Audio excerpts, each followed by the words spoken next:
Okay, dokes, so this is for anyone that finds this interesting. This is what I've got set up for my final project on Aardman course. Basically, for the final 4 weeks of this 12-week course, we've basically been tasked, you can make anything using what you've learned in the past, well in this case the past 8 weeks, because the first 8 weeks are all master classes and then the final 4 are spent on your own project. So it can be anything. It can be a showreel, it can be going back to the previous tasks you've done, redoing them, or it can be, you know, a little short film or scenario, which is what I've chose to do. And naturally with me, I never make it easy for myself. I've decided to do what I did the previous assignment, which was an advanced walk cycle, and I chose to do a dunk walk. So I've come up with this little scenario, which was going to be like a whole kind of short film, but realistically with the time I've got, which is like 2 weeks, and even just saying that I'm freaking out, I've decided to narrow it down into just a short sequence. And you know, I've always been inspired by kind of the old silent comedies, Charlie Chaplin, Buster Keaton, Laurel and Hardy and all that. So I want to kind of emulate that a bit.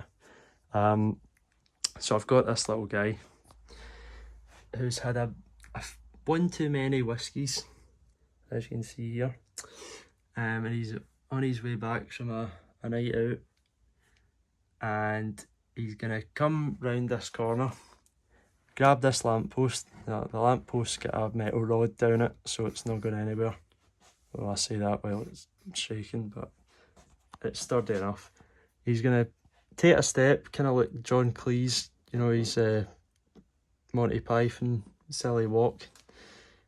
Step down here, he's gonna grab this lamppost, swing round, and then when he gets onto here, he's gonna do a wee kind of balancing act on this pavement curb,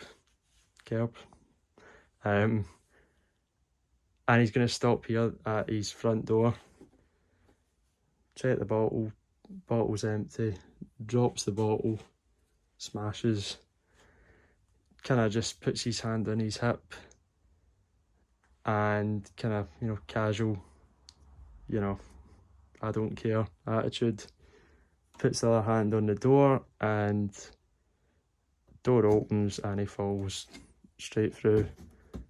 And no, I haven't stolen that idea from a very famous British television show. I'm paying tribute. It's not stolen. But yeah, so that's the idea. And as you can see, I've kind of went a bit all out with the set design, set dressing. You know, my background's model making, so you know, this took me a week and a half to build all this, including this guy as well. So I'm happy that's all out of the way, and I can focus now on actually the animation, which is the most important bit. So basically what I've been doing today is working out where each foot's gonna go, how it's gonna all unfold basically. When it gets to this part here is only gonna be 2 steps, I think. Yeah. So I'm gonna do this, I'm gonna animate this kind of blind.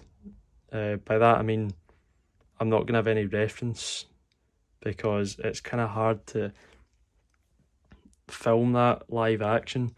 When it gets to this part here, when he's tightrope walking on the edge of the pavement, I'll film myself doing that and, you know, use that as a kind of guide. But for this bit, I'm gonna just do it.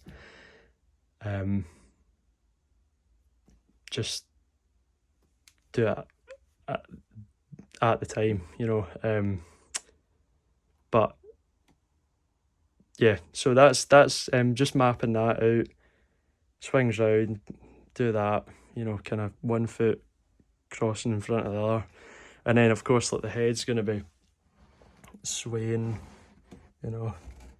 And I've done a wee bit of work in the head. I kind of like this, you know, the grey plasticine. I have got skin coloured plasticine coming, but I do kind of like that kind of 5 o'clock shadow, the kind of stubbly look.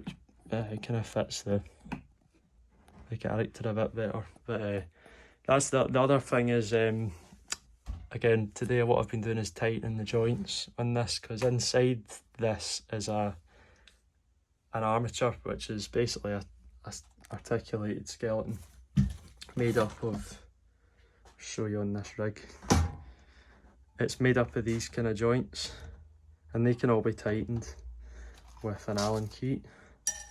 And yeah, so I've just been tightening them. I'm gonna sneeze. Maybe not. We'll soon find out. So I've been tightening them on the leg so that this can hold its pose, basically. But you've got to kind of take it into consideration, but the more stuff you put over an armature, the more restricted the movement's going to be. So I found that this was kind of springing a lot. So if you were kind of, you know, say this was the arm, if you were pushing the arm up, it was kind of springing back a little bit just because of the amount of foam that was around it. So I have kind of tightened it up a bit, and it's worked a lot better. And his foot there is held in with a tie down, which I actually had to order. So Jeff, that made this armature in the rig for the course, he runs a company called Malvern Armatures, who I also used for my Cyclops model, which I don't even know what that is, but they're really great, really professionally made and designed. But he's kindly made some longer tie down rods which can go through this slightly thicker base that I've made. So thank you again, Jeff, for that lifesaver. So that's all sorted.